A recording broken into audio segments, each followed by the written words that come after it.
This video is supported by Brilliant.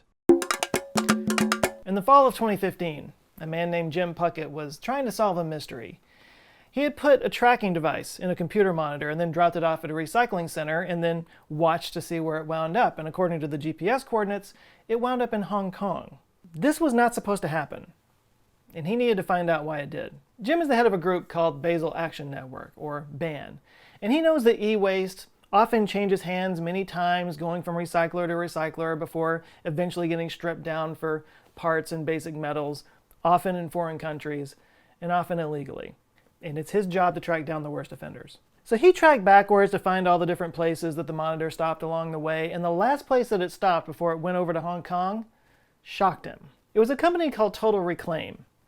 And the thing about Total Reclaim was that they had been working with BAN for years and had been held up as like the poster child for responsible e-waste recycling. And here they were doing the very thing that they'd been railing against all this time. Jim had put his reputation on the line for these guys, and they betrayed him. Now, Total Reclaim's defense was that despite their best intentions, the economic realities of domestic recycling just didn't add up, and they had to surrender to the truth, which is their only option was to ship it overseas. Which, let's face it, is a soft way of saying that they were trying to maximize profits. This underscores the problem with e-waste, the economic realities behind it, and how do you and I do the right thing, as intentioned as we might want to be, when even the people who are saying they're doing the right thing are doing the wrong thing? How do we avoid becoming part of the problem? Because this problem is a problem. A while back I did a video on cobalt and the practices that are used to obtain it and why it's kind of a problem in lithium-ion batteries. That was eye-opening. I've also done a video on plastics, in which I called plastics the best and worst invention of all time. And I talked about how it gets broken down into the oceans, into microplastics, and eventually winds up in all of our bodies. Well, guess what? If you take all the problems associated with cobalt mining and combine them with all the problems associated with plastics, you get the double-headed demon monster problem known as e-waste. So strap in, everyone. This video has it all. Hyper-consumerism, capitalism run amok, class warfare, governmental corruption, corporate greed, and a creeping existential threat that nobody wants to think about, because to do so will just overwhelm you with guilt and hopelessness. You might want to grab a drink. Let's take our minds off the Armageddon on your TV and let's focus on the one in your TV. So we've talked on this channel before many times about Moore's Law, the basic idea being that electronics over time become cheaper and faster. Now that might lead a person to think that it's a good thing because you can do more processing with smaller electronics, but it doesn't work that way, because as our processing speed increases exponentially, so does our need for processing speed increase right along with it. I mean, our computers are way faster today, but we're not running Windows 95 on it. Software designers take advantage of the new processing speed to do newer, cooler things with it. So the amount of hardware stays about the same in the computers, except it actually increases more because we realize with this cheaper processing power, we can make anything into a computer. Suddenly we're creating all kinds of new devices that can take advantage of this ubiquitous Wi-Fi that's all around us, and plus we can take things that we've been using all of our lives and connect them and make them smart. The Internet of Things. Now everything is connected these days. Smart thermostats, smart egg timers, smart flip-flops. Yes, smart flip-flops. The shoes that are meant to last. And smart dolls, because toys never get destroyed. Remember the Furby? Furby was the quote-unquote lifelike robotic doll that took the world by storm in 1998. It's considered to be the first popular smart toy because it actually interacted with your kid. You know, so you wouldn't have to. In the first 2 years, they sold 40 million Furbies. Everybody loved them. People were hoarding them. They were the toilet paper of 1998. And then the novelty wore off. Or they broke because kids are monsters. And they were forgotten to history. Those 40 million Furbies equal 5 million pounds of electronic waste. And that was in 1998. Computerized devices are just disposable now. Today, 38 tons of e-waste is generated every single minute. In 2016, 49 million tons of e-waste was produced. Enough to fill 1 million tractor trailers, and in 2021 they're expecting it to go up to 57 million tons. Here in the US anyway, e-waste is only just a small percentage of the total waste that we produce, but it represents 70% of the hazardous and toxic waste that we produce. And only 10 to 40% of it is properly recycled. Now you might be thinking 10 to 40%, there's a pretty big, range there, 30%, come on. But the fact is, it's a big range because we really don't know how much is being recycled. Nobody's really tracking this. Even the friggin' EPA has no idea how much is out there. According to their website, an undetermined amount of used electronics is shipped from the United States and other developed countries to developing countries that lack the capacity to reject imports or to handle these materials appropriately. Now, it should be noted that our waste in general is going exponential and is completely unsustainable. We're just drowning in plastics and styrofoam that will never break down. But e-waste is 1,000 times worse. Literally, e-waste contains over 1,000 hazardous chemicals, with some of the worst offenders being heavy metals that never break down in ecosystems and just compound to become more toxic over time. Heavy metals like lead, which can cause all kinds of nervous system issues and can lower IQs across a population. A single cell phone can contain up to 2 grams of mercury, which is so toxic that 1 gram can make a 20-acre lake toxic. Like, don't eat the fish toxic. And then there's arsenic, which in high doses has been used to murder people, cadmium, which causes kidney damage, chlorine, which causes tissue damage, and bromine, which can mess with your thyroid. Oh, and give you cancer. Now, this is a very incomplete list. There are many more toxic elements in e-waste, but when these things wind up in landfills, they can build up over time, leach into our water supply, and cause irreparable damage. And that leads to places like Agbogbloshie. Agbogbloshie is a suburb of Accra, the capital of Ghana. It's considered by many to be the most polluted place on Earth, on par with Chernobyl for the most dangerous place to visit. Here, scrappers as young as children scour an endless landscape of e-waste, stripping precious metals from circuit boards, cords, devices, and monitors, and sell them for $5 to $15 a day. What they can't strip, they burn, releasing copper along with thick black smoke saturated with cadmium, bromic acid, lead, and mercury. There are laws against this burning, but they're rarely enforced. There are laws against importing e-waste in the first place, but recyclers get around it by disguising the shipping containers to look like they're carrying new electronics. These scrappers often have extremely high levels of heavy metals in their blood and complain of their whole body hurting. This buildup of metals is so severe that when an egg from a local chicken farm was tested, it showed 220 times the safe amount of chlorinated dioxins. And sadly, this is not a unique case. There's a growing number of cities around the world with a poor and desperate population and lax regulation that's now being flooded with e-waste. Similar situations can be found in Nigeria, Karachi in Pakistan, Selampur in India, and perhaps worst of all, Guayu in China. China is basically the world's recycling hub. Not to go on a rant here, but whenever you put your recycling in that blue bin and you think it's probably going to some local processing center to be done, no, it's usually being put on a container and shipped over to China. Over the last few decades, several billion-dollar companies have sprung up in China by buying the world's recycling, doing the recycling, and then selling it to the, massive manufacturing infrastructure in China, because, they make everything there. But seriously, all these cheap gadgets that we're buying, they're all made in China, shipped around the world over here. We use them for a little while, and then when we're done with them, they get shipped back to China.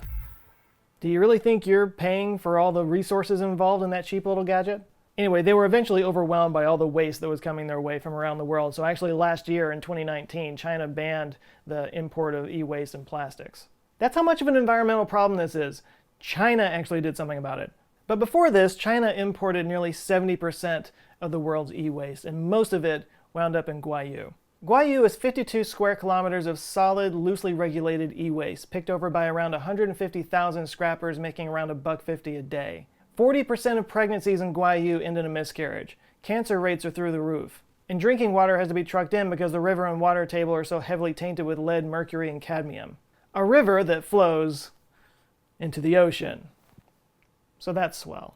And just to add a whole other level of horribleness, this area is rife with organized black market operations that exploit children and forced labor. There's a scene in the movie Blade Runner 2049 where you see a whole warehouse full of orphans picking over e-waste.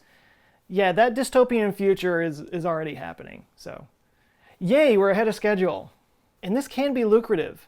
A metric ton of circuit boards can contain up to 30 to 40 times the amount of copper as you would find in copper ore, and up to 800 times as much in gold. Each year, over 320 tons of gold and over 7,500 tons of silver are put into electronic products around the world. That's a lot of precious metals out there just waiting to be mined back out of our products. So yeah, just like people are risking their lives in dangerous conditions to get cobalt out of the ground at the beginning of a product's life cycle, you'll find those exact same conditions on the backside of a product's life cycle. The only difference is on the backside, all those toxic chemicals do get into the water supply that then go into the oceans and get sent all around the world. It's not just limited to those unfortunate scrappers covered in toxic dust. This is a global problem. Luckily, there have been some global efforts to do something about this. Internationally, there have been some conferences and treaties to try to get a handle on the e-waste problem. The most notable one is known as the Basel Convention. This is where the Basel Action Network that I talked about at the beginning of this video, that's where they got their name. Formerly known as the Basel Convention on the Transboundary Movements of Hazardous Waste and Their Disposal, which for unknown reasons is usually just shortened to the Basel Convention. This was a UN treaty that was signed in Basel, Switzerland in March of 1989. Now the point of the Basel Convention was to reduce the amount of hazardous waste material moving across international boundaries, especially from rich countries to lesser developed, poorer countries. So, you know, everything that's happening right now. The treaty was ratified by 184 UN member states, with only 9 countries refusing to ratify it. Those 9 countries being East Timor, Fiji, Grenada, Haiti, San Marino, the Solomon Islands, South Sudan, Tuvalu, and the United States. Yeah, a bunch of tiny islands that this treaty would not affect in any way, and the biggest producer of e-waste in the world. Why do other countries in the world hate us so much? Must be all our freedom. But maybe there's a silver lining here, because the computer companies took a look at all that sweet scrapper money and decided they wanted in on this action. That had the cadence of a joke, but that's essentially the truth. The computer companies want to reclaim all that stuff for the same reason the scrappers do. There's gold in them their devices. Gold and valuable stuff that they're going to have to buy anyway for their future devices, so they might as well get it out of their old ones, if there's a way to do it without throwing human misery at it. So in 2015, Apple revealed that they had recovered 2,200 pounds of gold, over $40 million worth of gold from various iPhones, iPads, and Macs and whatnot, and they did it with a robot named Daisy. Daisy is a new line of robots which can disassemble 15 different models of iPhone at 200 phones an hour. Just like the robots that put them together, Daisy takes them apart. For every 100,000 iPhone devices, Daisy has the potential to recover all of these precious metals. So if you're wondering why Apple started a trade-in program, that's why. The gold alone, if they recycled all the iPhones they sold in 2018, would be almost worth $130 million. And that's just gold, and just iPhones. When you add in the cost of all those other metals, that number goes way higher. Now, granted, Apple makes $56 billion a year, but apparently they make enough from this to offer a buyback program. Now, from what I can tell, there's only one Daisy robot right now, and that's in Austin, Texas, but Apple has said that they want to get to the point where they basically have a closed system, where they don't have to mine for materials anymore, just pull it out of their old devices, and this is a start. This was announced by Apple's VP of Environment, Policy, and Social Initiatives, Lisa Jackson, who, previous to Apple, had a small position as the head of the Environmental Protection Agency under Obama. So they might actually be taking this seriously. Now, of course, it might be easier for Apple to do this because they are so vertically integrated and they have a fewer number of products than, say Samsung, but I'm not sure why this couldn't be universal. I mean, especially the phones, just scan the serial number and then it would come up in the computer exactly what kind of phone it is. It could have all the schematics for it and everything, and then it could just do what it does. I mean, if they can do it with an iPhone, why couldn't they do it with a Galaxy Note? I mean, at a high enough scale, robots like this might be cheap enough to put into every recycling plant. That's just money. And there are some innovations in the works that might help with the fight, like nanotechnology.